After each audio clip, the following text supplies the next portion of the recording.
You may have heard the news today, January 2nd, 2025, that Hamas's numbers are back to where they were pre-October 7th. How is that possible? Israel killed an estimated 20,000 Hamas terrorists to date, which is, I think, 2/3 of their ranks. And yet they're back to about 30,000 terrorists, the IDF is and Israel is assessing. There's only one way that can happen.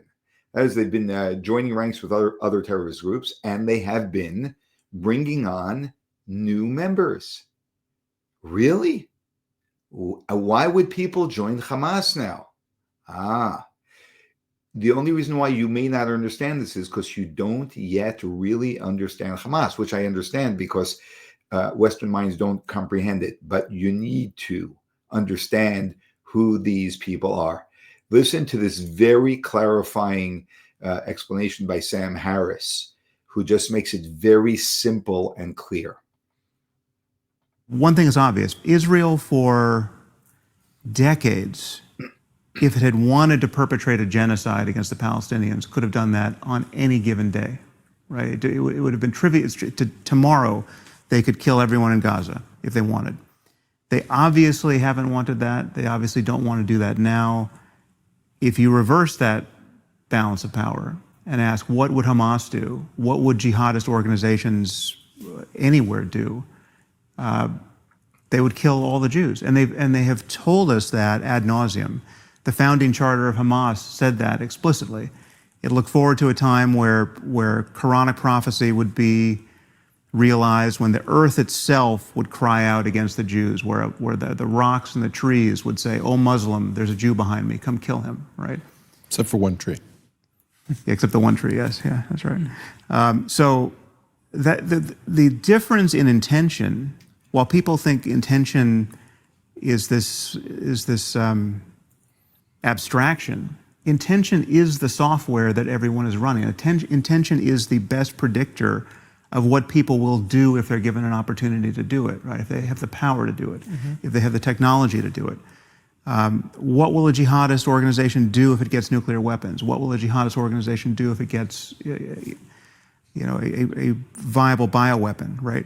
We know the answers to these questions. These people have been telling us this for as long as I've been alive, and in isolated cases, absolutely proven to a moral certainty their commitment to nihilism and massacre. I mean, the Islamic State, if you knew the details of what was happening in the Islamic State and couldn't understand that these people mean what they say and believe what they say they believe, then you're living on another planet. So anyone who's surprised, the only surprise here is that there was an assumption, and a historically understandable assumption, that Hamas was not as extreme as Al-Qaeda or the Islamic State.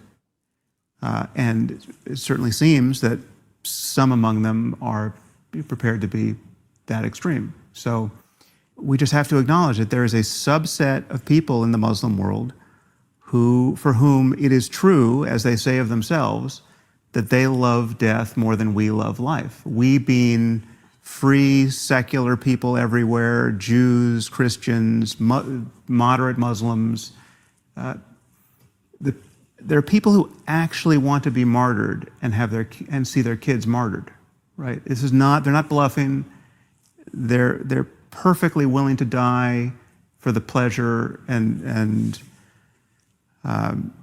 opportunity of killing non-combatants, intentionally killing non-combatants. So the moral error that people are going to make now, and they're already making it, is to think that when Israel tells people to evacuate northern Gaza, and they don't because Hamas is telling them not to do it, or it becomes practically impossible and Egypt doesn't let them out, etc., and they drop bombs targeting Hamas installations that have been purposefully put next to civilian areas that will cause carnage when Israel bombs them, like hospitals and schools and mosques. When Israel bombs those targets and kids die, which is obviously horrible, that is the same thing as Hamas jihadists coming in under cover of rocket fire at dawn and murdering babies in their cribs. It's not the same thing. And that disparity is, as far as the moral algebra that can give you insight into the difference between the two sides, that disparity says everything to me. It's like, this is something I recently said on my own podcast, but if you just imagine the Israelis attempting to use their own non-combatants as human shields, right, in any conflict against jihadists. Let's say Hezbollah comes across the northern border and the Israelis line up with their own women and kids, putting the barrels of their weapons on the shoulders of their children, thinking that Hezbollah is going to be reluctant to shoot through the bodies of their children to kill IDF soldiers. I mean, it is a completely surreal, Monty Python sketch where all the Jews die. It is not. It is laughable. It is unthinkable. It's unthinkable at every level of it. It's unthinkable that the Jews would treat their own children and non-combatants that way, given what they believe about everything. And it's unthinkable that they would think that their enemies would be deterred by that behavior, right? But when you reverse it, as it is the case in the real world, we have had to we Westerners and the Israelis have had to confront this behavior on multiple fronts in every conflict against jihadists. They routinely use non-combatants as human shields, and Hamas is doing that now. I think Israel has to figure out how to navigate around that and eradicate jihadists, eradicate Hamas. We're confounded to some degree by our terminology here. We keep talking about terrorists, and we had a war on terror for a quarter of a century now. Terrorism is a tactic. Terrorism is not the thing we're fighting. We're fighting jihad, and what's the difference, Sam? Explain to people what the difference is. Well, jihadism is the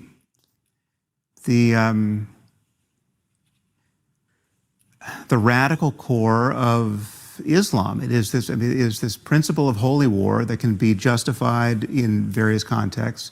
Yes, there are many, many millions of Muslims, thankfully, who would justify it in ways that we would recognize as something we could live with, right? So a defensive war, right? A just war, just war theory. Okay, great. There are other Muslims who say, no, you don't understand. Jihad is just an inner spiritual struggle. Okay, great.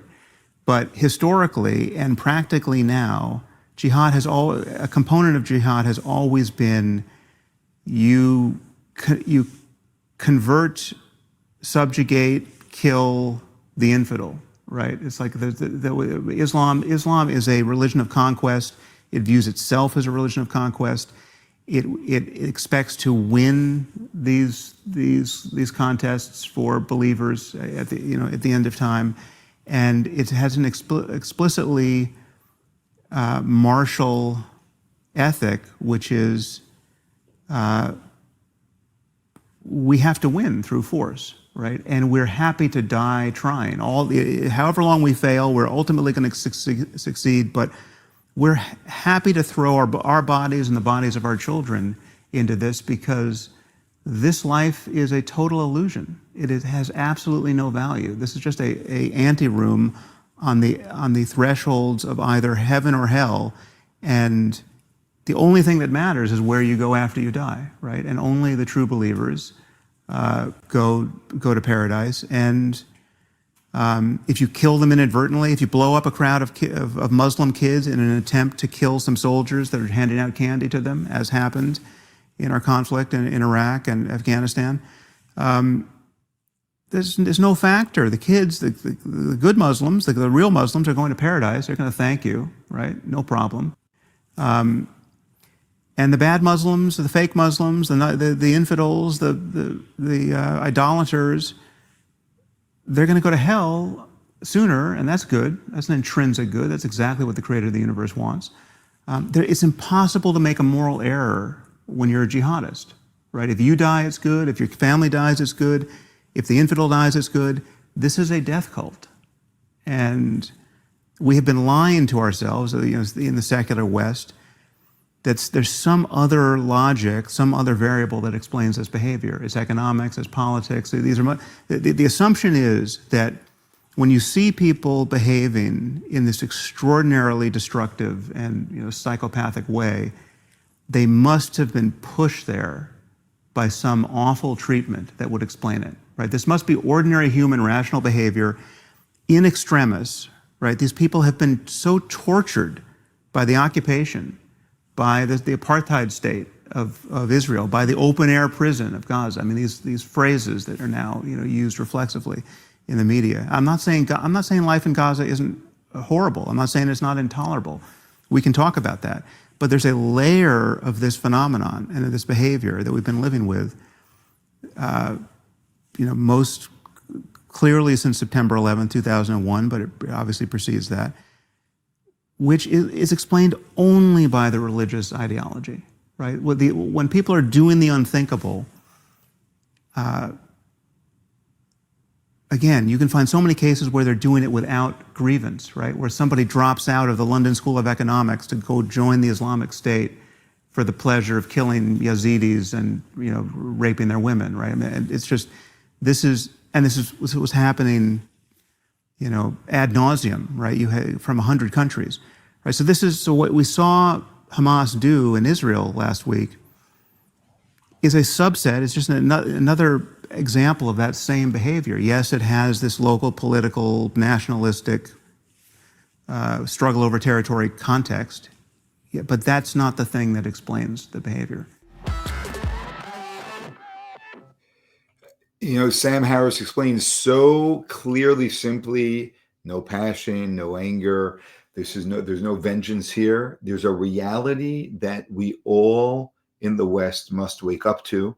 And because we must respond to this, it is a never-ending cycle until we acknowledge what it is. This really is what happens with all forms of abuse, where you have aggressors, and we need to acknowledge it, and we need to deal with it.